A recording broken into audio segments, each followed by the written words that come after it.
Muy buenas noches, amigos de Reportes Aladín. Aquí estamos como cada sábado en la noche a las 8 de la noche para hacer análisis y comentarios del más alto interés nacional y por supuesto dentro de la presente coyuntura internacional, dicho sea de paso. Sin lugar a dudas que la noticia que arropa los titulares de América Latina y el Caribe tiene que ser, independientemente del consejo que se celebró durante la presente semana en Washington, en la Organización de Estados Americanos, Consejo Permanente de la OEA, de las opiniones emitidas ahí, la realidad es que estamos frente a una América Latina dividida, como lo han dicho titulares de la prensa nacional, independientemente de que todo el mundo sabe y conoce lo que ha sido la doctrina de Monroe desde el inicio de su aplicación en América Latina y el Caribe.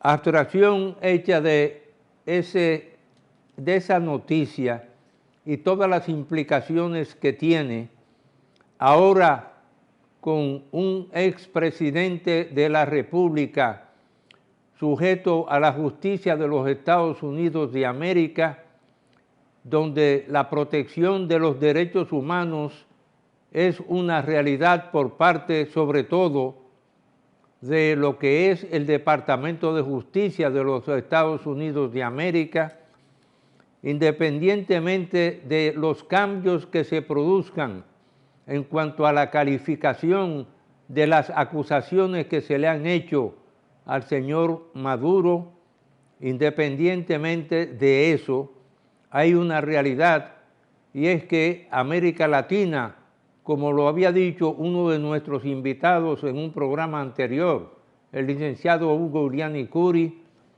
va en los próximos periodos electorales a la elección de unos 6 gobiernos de derecha en América Latina y el Caribe, y por supuesto que eso mismo transformará lo que es en parte la política exterior de los Estados Unidos de América y de muchos de los países de América Latina.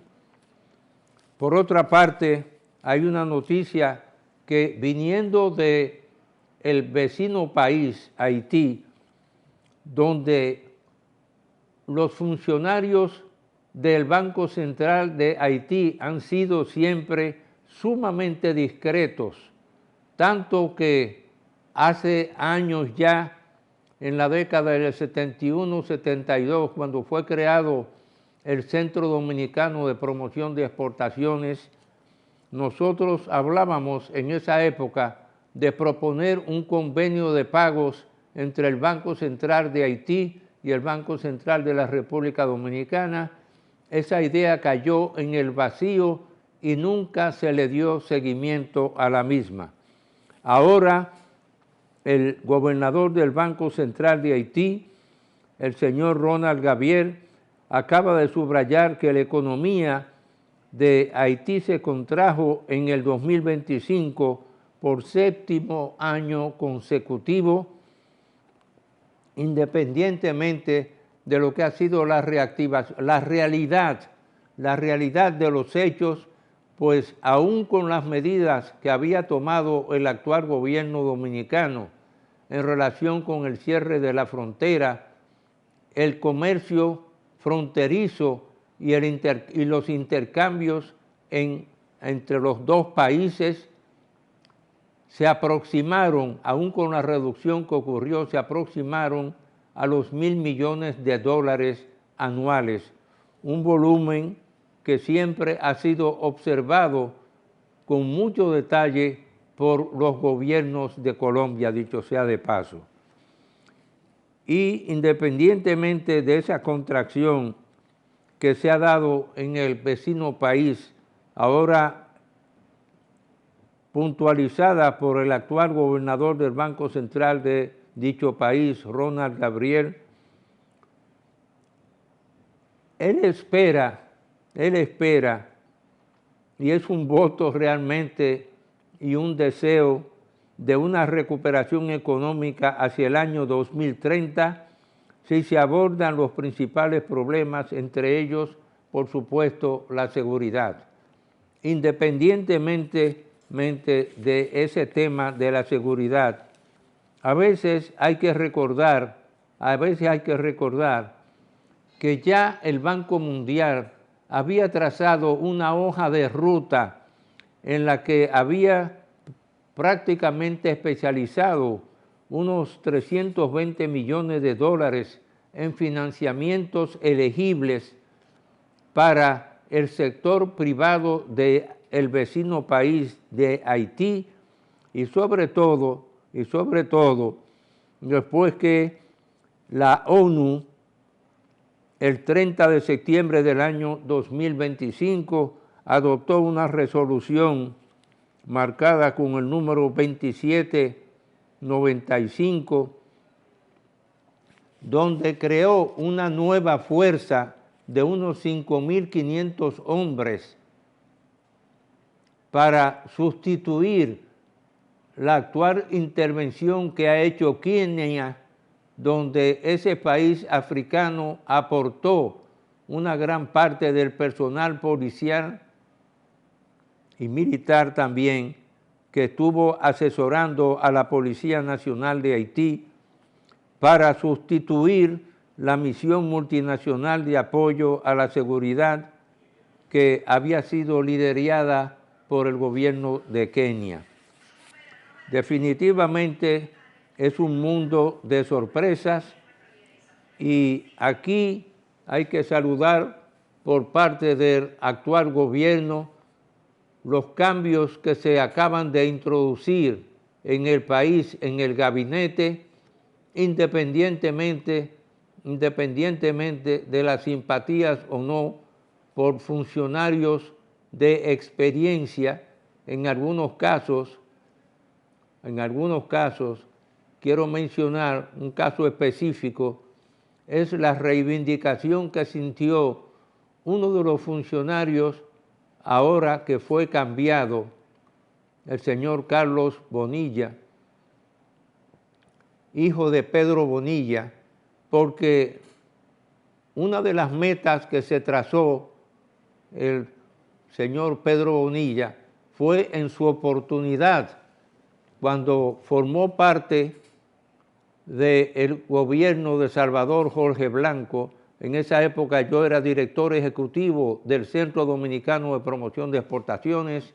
Él mismo se propuso una reactivación del sector de la construcción y construir en Santo Domingo unas 7,000 viviendas y en Santiago de los Caballeros unos 4,000 apartamentos.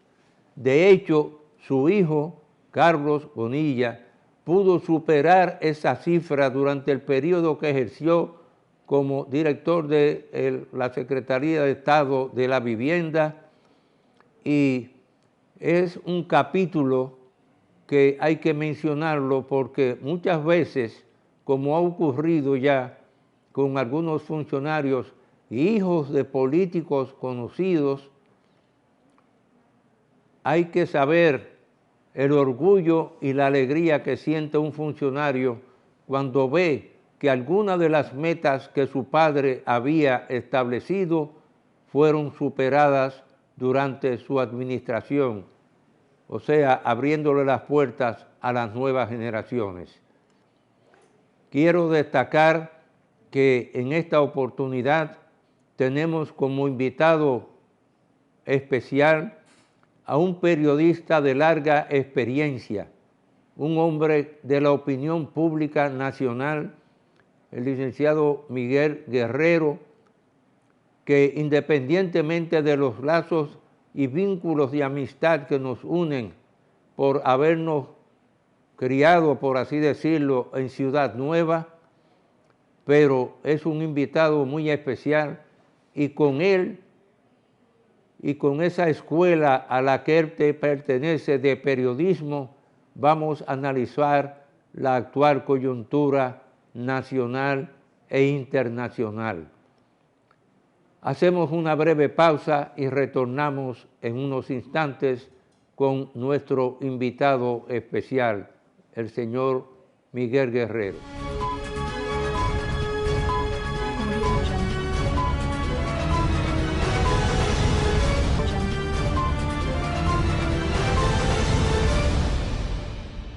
Bien, amigos, tenemos aquí como invitado especial a un periodista profesional, Miguel Guerrero, un hombre conocido en la prensa de la República Dominicana, nacional e internacionalmente, porque durante el largo ejercicio que ha hecho de su profesión, independientemente de algunos cargos públicos que ha desempeñado también, independientemente de eso, es un hombre que ha fijado posiciones en cada una de las situaciones que ha vivido nuestro país nacional o internacionalmente.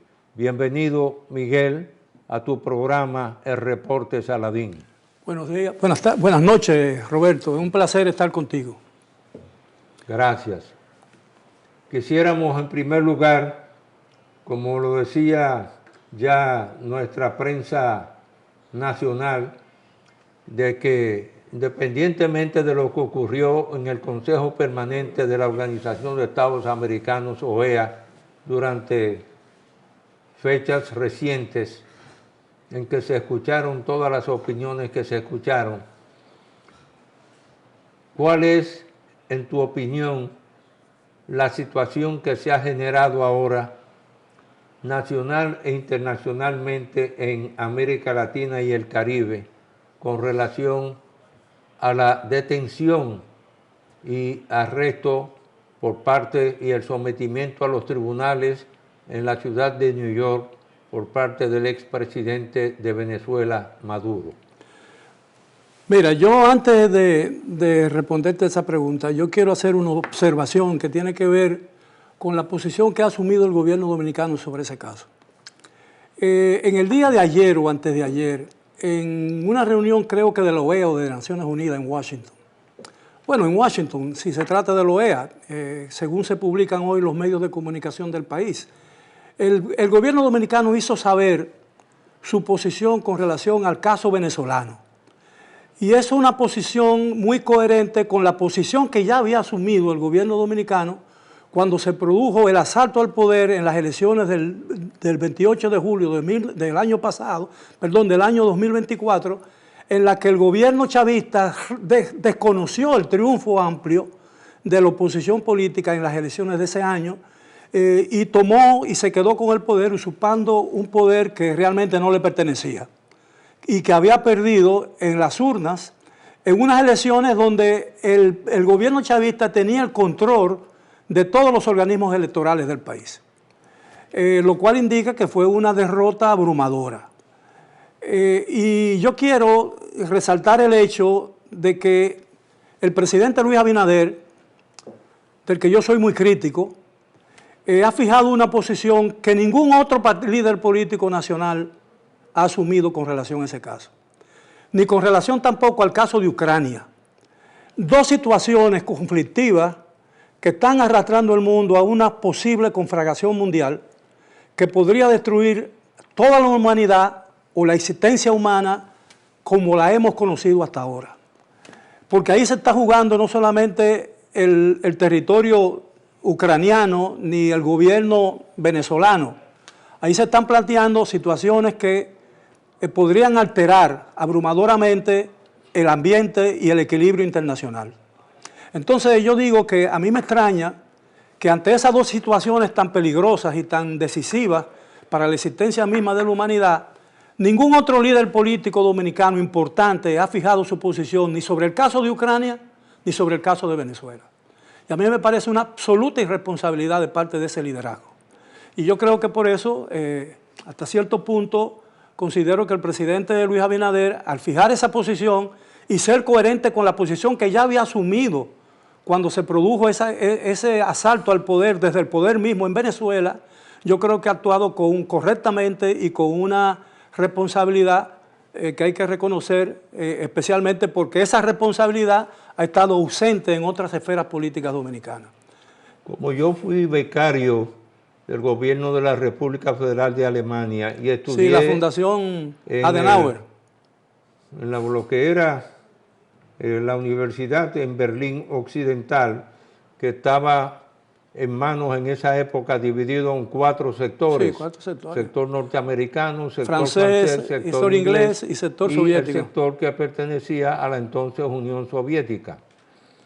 Y ahí me enteré de que uno de los sueños de Adolfo Hitler era despoblar totalmente a Ucrania de ucranianos y repoblarla con alemanes para explotar totalmente los recursos de Ucrania. ¿Qué quiere hacer ahora el presidente Trump y el presidente Putin? Algo que luce de una irracionalidad tal, pero que en el contexto de las cosas que han estado ocurriendo a través de la historia, lucen que increíblemente ese país haya sido objeto durante largos periodos precisamente como consecuencia de la dotación de recursos naturales que tiene el mismo, de sueños tan temerarios como ese, de repoblar la población que tenía, eliminarla y repoblarla con alemanes. Un sueño de Adolfo Hitler. En los años de la década del 30 del siglo pasado, cuando estaba en su apogeo, en su nivel más crítico, el famoso proyecto de colectivización del régimen soviético, donde el Estado soviético se apoderó de toda la producción agrícola y ganadera, hubo una hambruna grandísima en Ucrania provocada artificialmente por la Unión Soviética, donde murieron más de 1 millón de personas. Y es curioso que la historia suele repetirse, pero no siempre en términos iguales, totalmente iguales. Por ejemplo, el pretexto que usó Putin para invadir Ucrania era que Ucrania poseía un territorio en el Donetsk de mayoría de habla rusa y que por eso Rusia se asumía el derecho de rescatar y de dignificar a la población rusa. El mismo pretexto que usó Hitler para invadir Checoslovaquia en 1938, el año anterior a la guerra.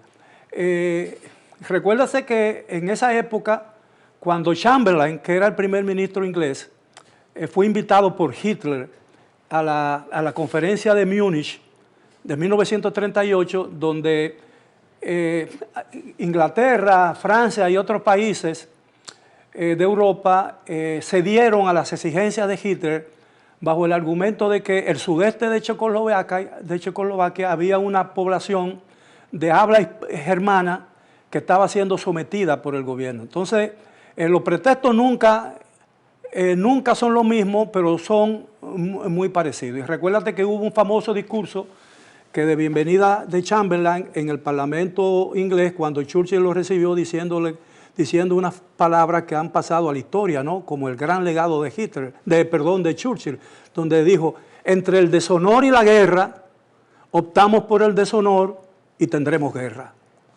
De manera pues que yo pienso que la situación es muy delicada y el liderazgo político nacional, aunque no es determinante en la esfera internacional y el país no ocupa ningún lugar en esa mesa de discusión, pero por lo pronto yo pienso que frente a esa realidad y ante lo cercanos que estamos de una amenaza mundial que pueda acabar con gran parte de la humanidad existente, yo pienso que lo menos que puede hacer el liderazgo nacional es fijar posiciones con respecto a eso. Por ejemplo, yo no sé cuál es la posición clara y oficial del PLD y de la Fuerza del Pueblo. Bueno, de la Fuerza del Pueblo se sabe, más o menos, o se tienen ideas.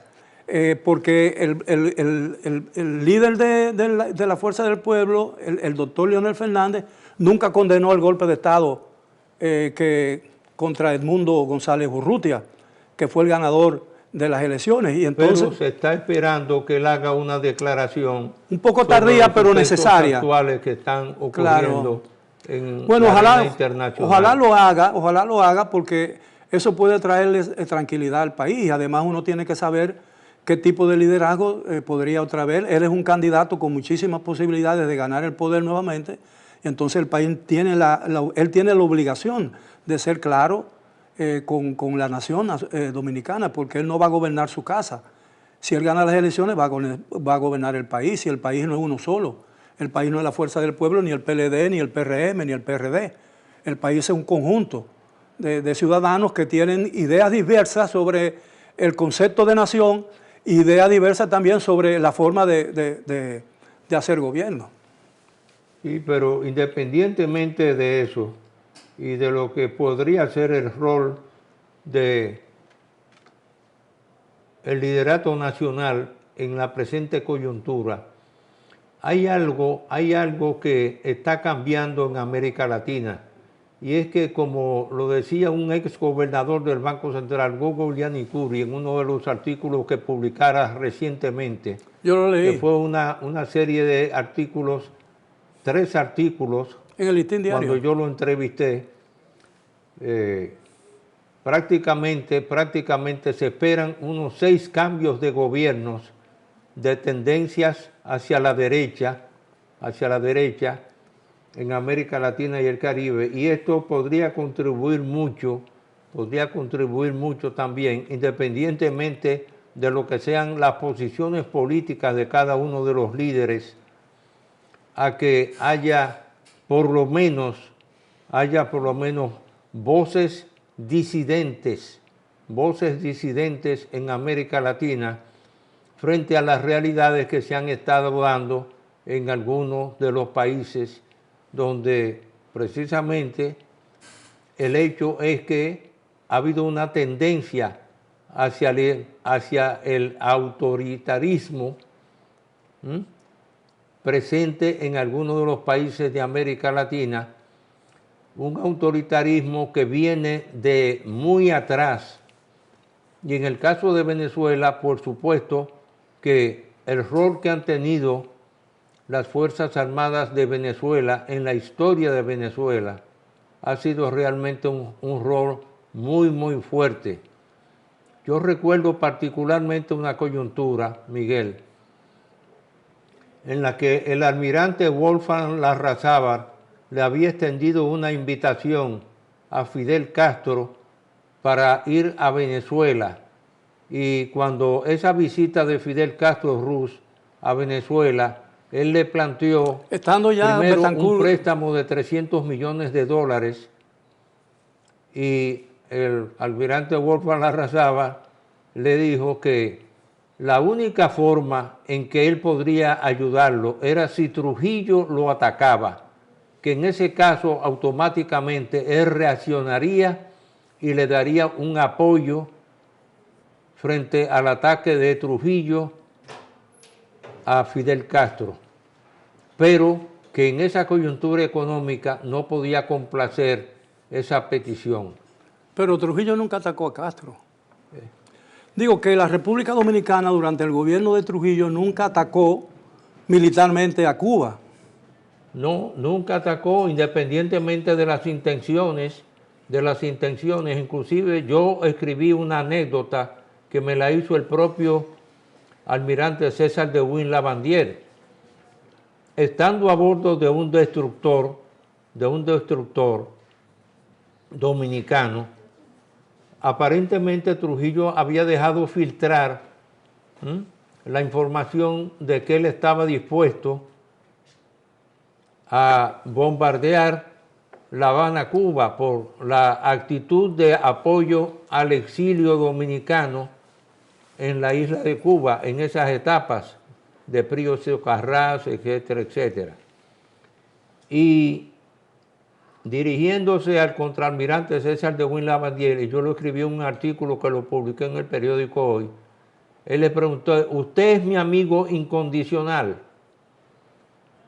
Y Chiquitín de Win Lavandier se cuadró militarmente, lo saludó a Trujillo y le dijo: yo no soy su amigo, yo soy su subalterno.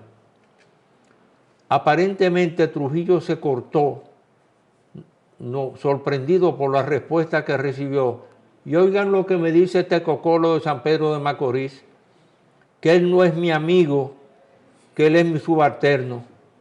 Bueno, pues él había dicho antes de eso que a los hombres como él terminaban asesinándolo siempre sus amigos íntimos que los rodeaban. Y por eso la respuesta le sorprendió tanto a Trujillo como la que le dio él militarmente. Yo no soy su amigo, yo soy su subalterno. Por supuesto, ahí habían las versiones de que también Chiquitín de Huila Bandiera aspiraba a tener una aviación militar dentro de lo que era la Marina de Guerra y que eso también teóricamente había sido una de las causas. Inclusive hubo un episodio que se produjo supuestamente, una información que circuló a nivel de rumores en la capital, porque la capital en esa época era un nido de rumores, que uno los oía sin confirmarlos, porque uno no se atrevía ni a opinar. Pero uno de los rumores era que había un oficial, que era el director de la banda de música, que prestaba dinero, y eso siempre rompía la estructura de mando militar, cuando hay un oficial que teóricamente presta dinero. Pues ese oficial interpretó un merengue en una fiesta de Sanssouci en la que se preguntaba quién podía más, si Trujillo en la tierra o De Witt en la mar. Interpretó esa melodía, ese merengue popular, y prácticamente ahí selló el destino. Vino luego el viaje a España y de ahí salió ya el final de lo que fue ese capítulo de la historia dominicana. Pero cito estas cosas porque definitivamente el poder que siempre acumularon los militares en Venezuela ha sido una constante de la historia a través de los años, independientemente de la duración del periodo de Juan Vicente Gómez, los años del exilio de Rómulo Betancourt aquí en República Dominicana, donde conoció al doctor Joaquín Balaguer y pronunció una charla en Santiago de los Caballeros, sí, capítulo que tú conoces perfectamente. Y que Balaguer cita en su libro Cortesano de la Era de Trujillo. Todo ese episodio que ocurrió en 1945, cuando decidieron traer al embajador de Venezuela en Washington y convertirlo en presidente con el apoyo de los partidos políticos tradicionales en Venezuela en esa época. Pero finalmente, ante esa situación de que ese señor le dio un ataque de Alzheimer y borró la memoria, entonces decidieron apoyar a Rómulo Betancourt, a Rómulo Gallegos, que era un intelectual muy conocido, sí, autor de Doña Bárbara. Sí. Y finalmente le dieron un golpe de Estado a Rómulo Gallegos también, y ahí se inició otra de las etapas también en la que los militares jugaron un papel muy intenso dentro de la política venezolana. Pasaron muchos años antes de que los partidos políticos lograran restablecer lo que era un régimen propiamente democrático en Venezuela. Sí, en 1957 hubo una reunión de todo el liderazgo opositor venezolano en Nueva York, que se conoce como el Acuerdo de Punto Fijo, y que algunos venezolanos después rebautizaron como el contenido de ese acuerdo como el espíritu del 26 de enero o 26 de abril, no recuerdo exactamente cuál era la fecha exacta del mes de enero, del día del mes de enero, porque la reunión en Nueva York se celebró en enero de 1957 y eso fue lo que determinó el fin del gobierno de la dictadura de Marcos Pérez Jiménez y el ascenso del año siguiente en las elecciones celebradas en Venezuela, el ascenso del presidente Rómulo Betancourt, que volvió por segunda vez al poder y pudo completar su periodo y darle oportunidad a su sucesor, Raúl Leoni, el doctor Raúl Leoni, a que gobernara. Ahí comenzó realmente el largo proceso de democratización y de estabilidad política y económica de Venezuela, que culminó con el golpe de Estado a Carlos Andrés Pérez por parte de Hugo Chávez. Sí. Vamos a hacer una breve pausa y retornamos en unos instantes con esta entrevista al periodista profesional Miguel Guerrero, un hombre que tiene un historial de participación en la opinión pública nacional y muy especialmente en la etapa de formación que él desarrolló en el periódico El Caribe. Hacemos una breve pausa y retornamos en unos instantes.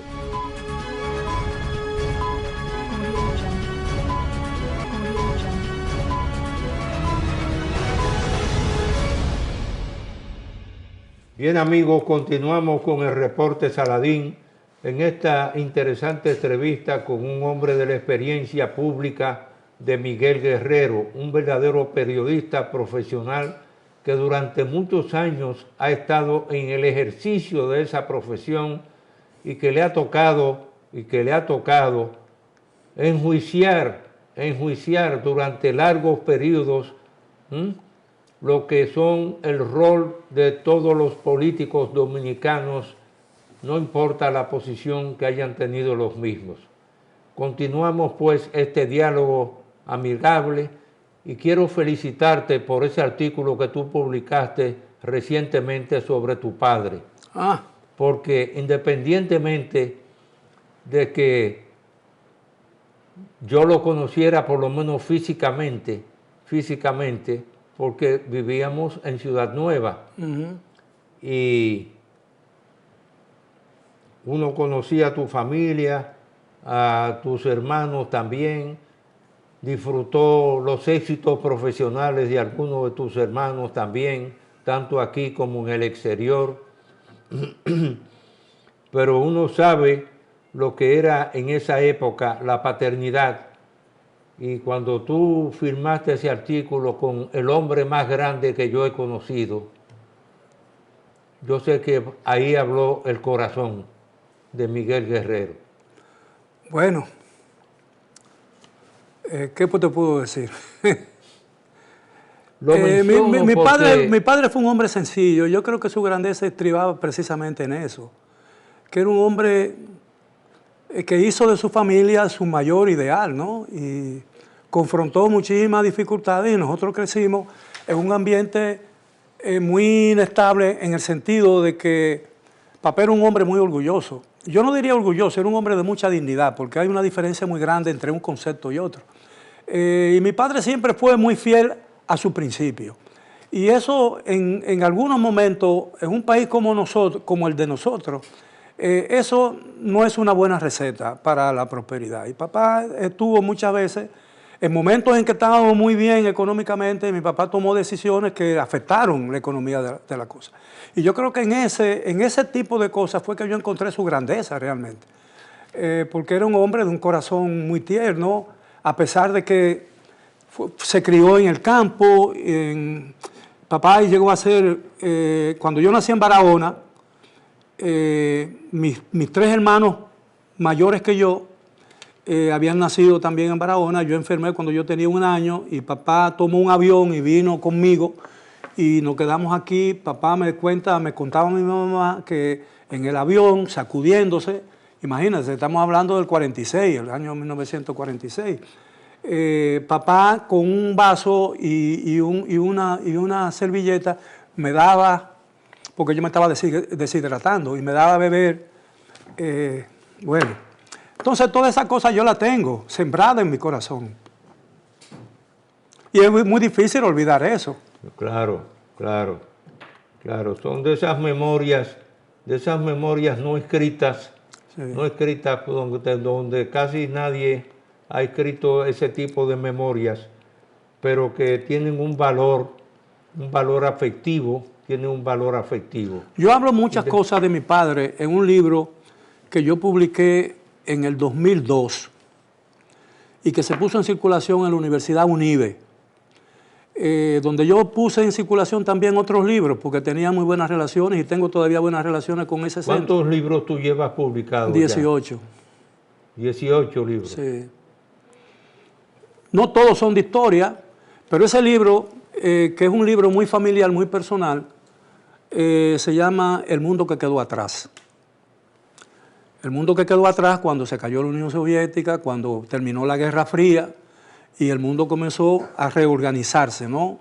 Y incluso hubo un redibujo del ambiente internacional, porque las naciones, poco después, todas las naciones que pertenecían al bloque soviético se independizaron, recuperaron su libertad, y el mundo cambió totalmente. Pero yo tengo esa parte, yo dividí ese libro en dos partes. La primera parte es un libro que yo cuento muchas experiencias personales, la vivencia con mi mamá, con mi papá, mis hermanos, las dificultades que confrontamos en diferentes etapas de nuestras vidas, y después algunas de mis experiencias en el barrio, con mis amigos del barrio.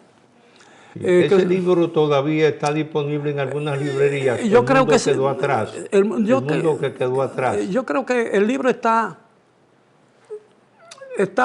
agotado, y yo he decidido no reescribir, y se puede conseguir en Amazon, en Kindle. Pero yo decidí no volver a publicar más libros, porque incluso en el último, en el más reciente, ¿no?, que salió el año pasado, más o menos para esta fecha, comienzo de febrero, sobre Balaguer y Bosch, los grandes rivales de nuestra historia reciente. Yo quedé endeudado, porque en mis libros anteriores produjeron y se pagaron los libros. Yo nunca he logrado y nunca he buscado un financiamiento para un libro. Un libro es un asunto demasiado personal. Y un libro tiene que reflejar, y si yo no puedo publicar un libro, no lo publico. Ya se puede publicar digitalmente, pero siempre el libro físico tiene un valor. Yo no puedo leer un libro en pantalla, yo necesito tener el libro en mis manos, yo acaricio el libro, sentir su olor. Es una cosa, es una comunión, un lazo que se extiende entre el libro y por supuesto el autor del libro, aunque haya muerto, y el lector. Y yo siento esa sensación cuando leo un libro. Entonces, para mí el libro tiene un significado muy especial. Es decir, yo no puedo leer un libro en la pantalla, yo puedo leer mis artículos en la pantalla, puedo leer un asunto que está sucediendo en Estados Unidos, en España, en la pantalla, porque no hay otra forma de hacerlo. Y es la forma más expedita de llegar al conocimiento de algo que está ocurriendo en estos momentos. Pero los libros son muy caros y yo siempre he tenido que... definitivamente se ha disparado el precio. No, pero no es solamente eso, sino que el país perdió el hábito de lectura. Y el fracaso del sistema educativo dominicano es ese. Cuando yo estudié en escuela pública, con excepción de un año, que yo estudié en San Juan, porque mi papá en una época era encargado de la manicera en San Juan de la Maguana. Y mis hermanas, Mechi, que tú la conociste, sí, y Mari, que se murieron ya las dos, desgraciadamente, que Dios lo tenga en su santo seno, estudiaban en el colegio de monjas, que estaba muy cercano de casa, y yo estudiaba en el colegio de cura, que estaban uno al lado de otro. Entonces, después de eso, yo toda mi vida estudié en escuela pública. Y fui a una universidad pública, yo no fui a una universidad privada, yo estudié en la Universidad Autónoma de Santo Domingo. Entonces, en esa época la gente leía, y mis libros primeros fueron éxitos, bueno, éxitos relativos pues yo no vendí cientos de miles de libros, pero se vendían los libros, y la gente leía. Pero de pronto, en los últimos 15 o 20 años, el país se perdió eso, se perdió en algún momento dado, y no hemos buscado, y yo me he preocupado, como autor, historiador que soy, porque pertenezco a la Academia de la Historia y soy miembro de número de ella y directivo de la Academia, yo me he preocupado porque el país entienda, y lo he escrito en muchas oportunidades, entienda la importancia de recuperar ese hábito. Porque nos está haciendo incompetentes a nivel internacional, porque la gente no lee. Y la gente que lee no entiende lo que lee. Muchas veces, ¿entiende? Entonces yo creo que no podemos alcanzar el sitial que nos pertenece por derecho en el futuro, si no estamos preparados para llegar al futuro. Entonces, de la única manera, yo tengo ya 80 años de edad. Lo que quiero decir que yo tengo 80 años de edad. Aparentemente, Miguel, la inteligencia artificial está dando respuesta, entre comillas, respuesta a todas las angustias teóricamente de la población, pero ya ya una serie de actores a nivel internacional, incluyendo gobiernos, han dado la voz de alarma sobre las implicaciones que tiene el desarrollo de la inteligencia artificial. Está deshumanizando. La inteligencia artificial va a terminar deshumanizando lo poco de humanidad que le queda al hombre. Y cuando digo al hombre, digo el ser humano, ¿no? Y fíjate, ¿dónde están? La gente confía mucho en que todo será resuelto por la inteligencia artificial. Yo me pregunto muchas veces, bueno, pero ¿dónde quedan los sentimientos?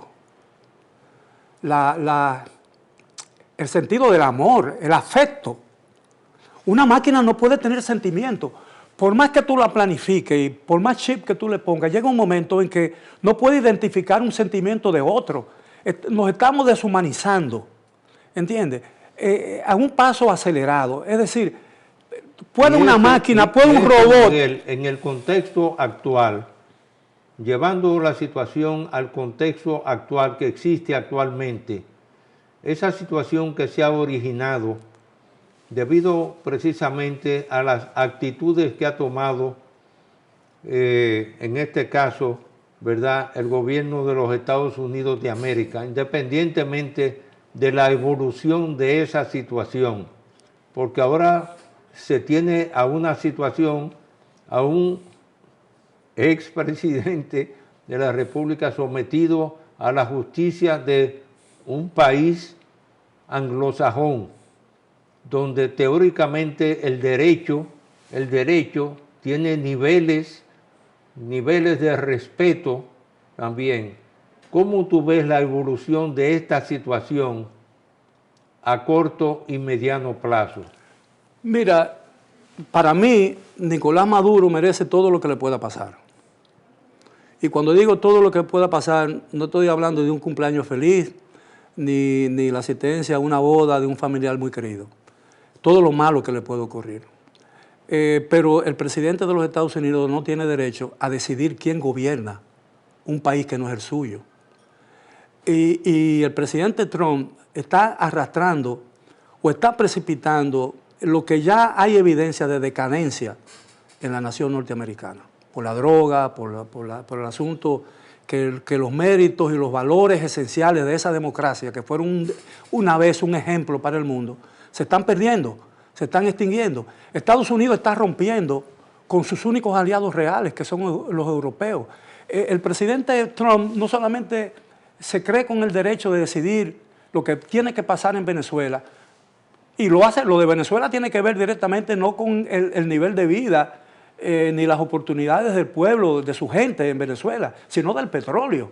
Ya lo dijo y hay una declaración de sus propios labios que dice que cuáles son los compromisos que le va a exigir, que le está exigiendo a Venezuela, y ha dicho que él va a gobernar a Venezuela mientras tanto y va a tener el control del dinero del petróleo, lo ha dicho. Y nuevamente ha dicho que el petróleo venezolano le pertenece a las compañías extractoras de los Estados Unidos. Bueno, pero yo me digo, entonces, ¿a dónde vamos a llegar? Ha entendido, primero quiso absorber a Canadá, un país más grande territorialmente que él, que el de Estados Unidos, que tiene una reserva petrolera 4 veces la que tiene Estados Unidos. No, 2 veces la que tiene Estados Unidos.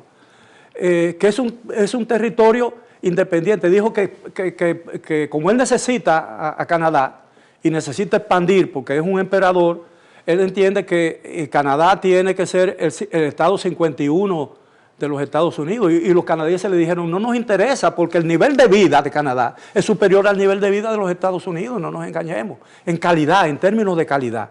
Entonces también entiende Trump que Groenlandia le pertenece y que Groenlandia es esencial para la defensa y la seguridad de los Estados Unidos. Bueno, pero Groenlandia es una posesión de Dinamarca, un miembro de la OTAN. Tú estás desafiando a tu propia alianza. ¿Entiendes? Yo viví un episodio que es la primera vez que lo voy a mencionar en público. Siendo yo embajador por segunda vez en Estados Unidos ante la Casa Blanca, cubriendo el periodo ya del presidente Barack Obama, recibí una llamada telefónica del licenciado Vicente Bengoa que era en ese entonces secretario de Estado de Finanzas, el equivalente de hoy ministro de Hacienda. Sí. Tú también lo fuiste. Diciéndome que no podía asistir a una reunión que se había convocado en la Embajada de Venezuela en la Massachusetts Avenue, que es donde está la residencia del embajador de Venezuela en Washington, que yo lo representara como embajador en esa reunión. Y fui y cumplí con esa petición del secretario de Estado de Finanzas o ministro de Hacienda. Y para mi sorpresa, resultó que ahí las autoridades venezolanas comenzaron por explicar y señalar que tenían precisamente un acuerdo confidencial entre el gobierno de Venezuela y el gobierno de los Estados Unidos de América desde 1941 de intercambio de información financiera y fiscal sobre la industria petrolera a nivel mundial entre Estados Unidos de América y Venezuela en ese periodo. Y ahí estaban varias de las compañías norteamericanas que habían sido demandadas por el propio gobierno de Venezuela y estaban sentados todos ahí de mutuo acuerdo y sin pleito y sin confrontación. Para mi sorpresa, yo rendí un informe de ese asunto, de esa participación, pero fue mucha la sorpresa que tuve. Lamentablemente el tiempo en la televisión es siempre corto.